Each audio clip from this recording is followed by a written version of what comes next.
When a man truly is interested in you, there will be no need for you to do the pursuing.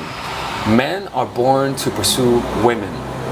Yes, you can pursue a man if you want to, but in most cases, that's just an obvious sign that he's not into you. It's not unnatural for a man to sit back and let the woman do all the work. For a man who claims to like you to sit back and allow you to do all the calling, texting, dating, arrangements, talks about the future, and etc., it's pretty obvious where you stand in that man's life. When a man really wants you, you won't have to chase after him like he's some celebrity who barely has time for a fan. You will be his priority. And that's the thing. What men want is the opportunity to chase and the opportunity to win. You see, it's not like, it's not that he wants to chase, it's that he wants to chase and win. You see, not chase and not lose. He's just going to become frustrated. You know, a lot of women do that shit where they'll let the guy chase and they know damn well that they don't want to do anything with them. What I'm saying is that a guy wants to work for, it's kind of like the wild. It's not the act, it's not just about getting the animal, it's the chase. But not just the chase, is the reward makes the hard work pleasurable. In other words, when it's not that life is awesome, but that reflecting on life is awesome. Like the stories that you have, reflecting and thinking about the process, right? So that's what guys want. Guys like that. Guys want a woman who lets them chase. But the problem is that you let your own insecurities, when I say your insecurities, I mean those mental dialogues in your head that gives you doubt. Those dialogues could be in the form of an image. You remember when somebody did a similar thing where they stopped texting you, and as a result, you think because somebody stopped texting you, you think that if he stops texting you, he's gonna lose interest. So you try to control the situation and you chase harder, and you be like, hey, you want to come out? Why? Because you were not patient.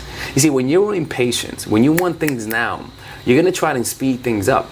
Some guys run on their own pace. And it's not that I want you to run at his pace, but I want you to be adaptable emotionally. I want you to be able to handle a guy who takes a long time to text back and handle a guy who doesn't take a long time to text back. So when he doesn't take a long time to text back, all right, you gotta learn to either put your foot down, right, and punish that behavior by taking twice as long as he takes to text you back, right?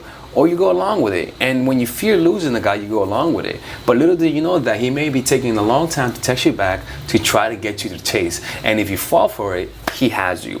What he really wants is a challenge. What he really wants is to say, fuck, this girl is confusing me and I need to figure her out. He wants that challenge because the reward of getting you makes him feel like he worked for you. You see what I'm saying? It gives him personal pride. It boosts his self-esteem. And when you boost a guy's self-esteem, he will automatically become more attached to you. So you gotta stop chasing the guy. When you're chasing the guy and you feel like you gotta chase the guy to keep him interested, then that means that he doesn't really like you that much. Either he's telling you he likes you, but if you're the one that's doing all the chasing, he doesn't like you that much. So what you gotta do is test him. How do you test him? Stop chasing. If you stop chasing and he doesn't chase you back and he doesn't make any plans, guess what? He doesn't like you.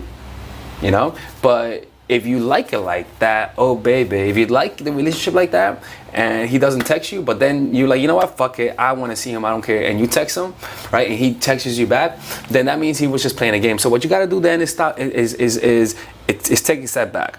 And if he chases you after you take a step back, now you know that it was all a game. You know, now you know that what he really wants is just to chase. So then what you do is you give him attention and then you back off. You give him attention and then you back off, right? You give him warmth and then you back off, right? And that's what he wants because it's exciting. Let me tell you, it's exciting chasing someone, right?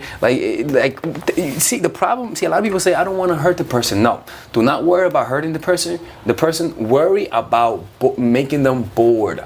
Worry about you being boring, not being cruel. Worry about you being boring. If you focus on chasing, if you focus on trying to make the situation happen, you're gonna bore him. Why? Not because you're boring and you don't know how to have good conversation, but because you're predictable.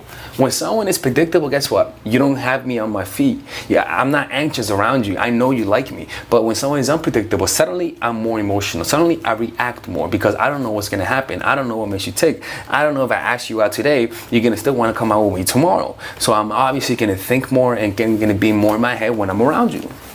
You know?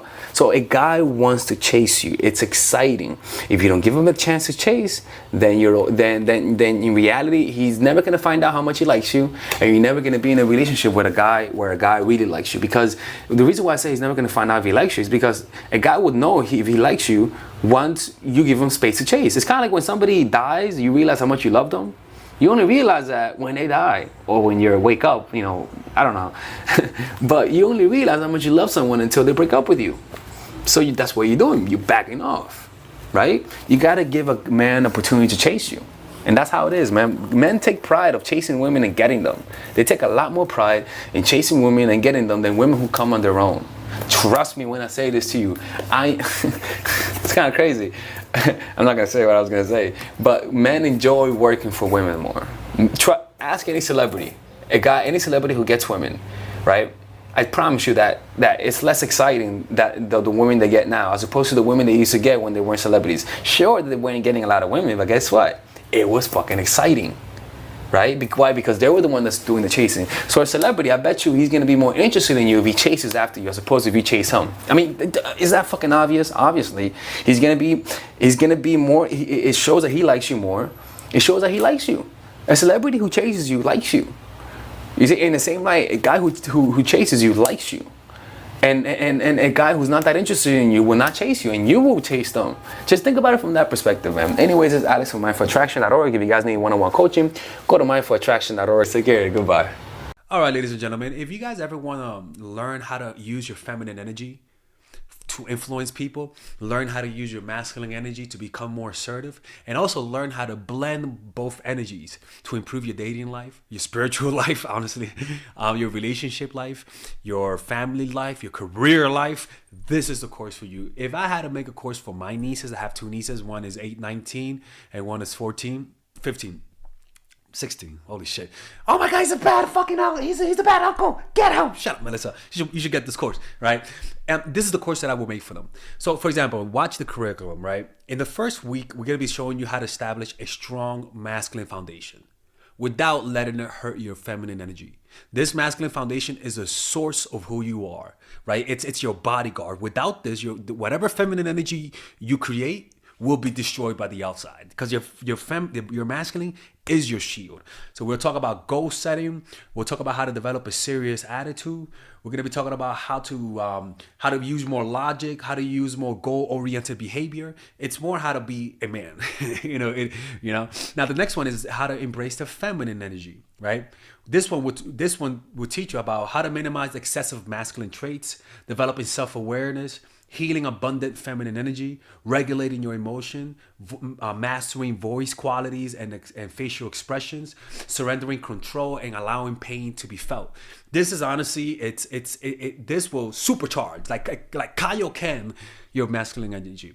After that, we have femininity in the workplace and how to be feminine in the workplace without letting people take advantage of you, and the nuances of how women on power should behave versus women who are subordinates in the workplace, and even the dress code. This is based on psychology, people. It's kind of insane. I'm actually excited about this one. The next week, we talk about navigating the labyrinth of male and female friendship. And this, a lot of women find confusing, so we talk about that. And how to identify envious friends, how to identify the good friends, how to keep male friends, and how to keep female friends. Week 5, we talk about how to release the burden of the past and stop and destroy mental projections. This is actually really powerful. And then week 6, we talk about how to increase your observational power so that you could read people better. And we have a bunch of bonuses. The course starts at $99, and you guys can pre-order the course today at $69 before it goes out. If you're watching this, most likely I'm in the meditation retreat, so I will be praying for all of you guys. And just click on the description down below of the video. Right there, you'll see it, and you could pre-order that course. It's gonna be out by the end of next month or the beginning of February of March. One of the two, people, because I have a 10-day retreat to do, and I want to finish the course after the retreat because I think the ideas are gonna be so much better. All right, man. I'll see you guys later. Pre-order, man. I'm closing the channel.